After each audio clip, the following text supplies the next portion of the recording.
कैसे अगर मलिया के शादी होता। अरे तो क्या हो जाए वही बहाने 2-4 को पूरी मिली चलो मर दे तारा पूरी लौकता। अरे दादा पानी पानी मार पानी भर भर भर लागत मिर्गी आ गई बा। ओए उठो मर दे उठो ना का भइल बा बताओ ना। बताओ नहीं बताओ बताओ भाई बताओ। बड़ा खुश बिया जहर जिंदगी में घोर के भातारा के हाथ धोके जाई काल भोर के हमरा माल के बारात आवता रोई रोई दांत लागता हमरा माल के बारात आवता रोई रोई दांत लागता। बड़ा खुश बिया जहर जिंदगी में घोर के भातारा के हाथ धोके जाई काल भोर के हमरा माल के बारात आवता रोई रोई दांत लागता हमरा सोना के बारात आवता रोई रोई दांत लागता।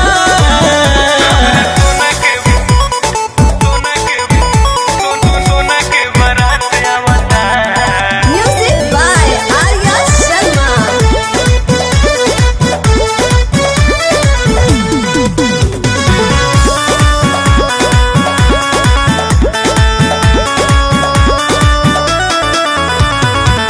एमे बुझाता हरदी जनाता लागे पियर गोर देहिया हो क्रिया कसम तोड़लू सनम जैबू बिसारी के नहिया हो जैबू बिसारी के नहिया।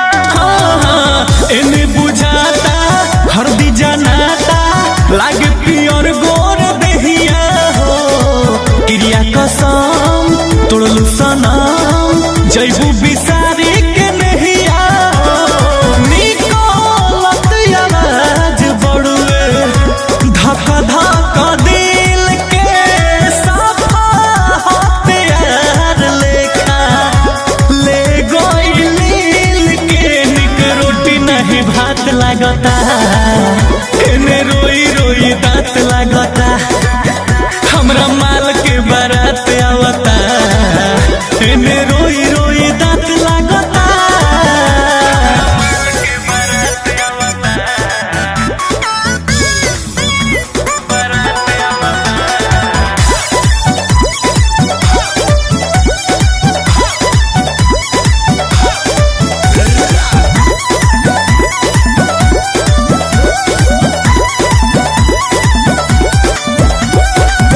घरी घरी याद पड़ी कैसे भुलाई सुरतिया हो बिके बिहारी सुतल कवारी जाई भुलाई सारे बतिया हो जाई भुलाई सारे बतिया। हाँ घरी घरी याद पड़ी कैसे भुलाई सुरतिया हो बिके बिहारी सुतल कवारी जाई भुलाई सारी बतिया हो ओकरा बिना सुन लागी रंजित के गाली हमारा समान पयब दोसर हाथ माली साला दिनों में रात लागता रोई रोई दांत लागता हमरा सोना के बारात आवता रोई रोई दांत लागता। चुप रहो अगला लगन में तुम पारे बार।